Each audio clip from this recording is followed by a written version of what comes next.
5 bullets were stacked between layers of gunpowder inside the barrel. When the trigger was pulled, a spark shot into the first touch hole and ignited the charge inside.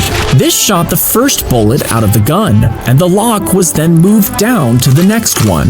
The shooter could fire again and again by sliding, cocking, and pulling the trigger. But if the bullets were too small, the charge would ignite on all 5, causing an explosion and blowing off the shooter's hand.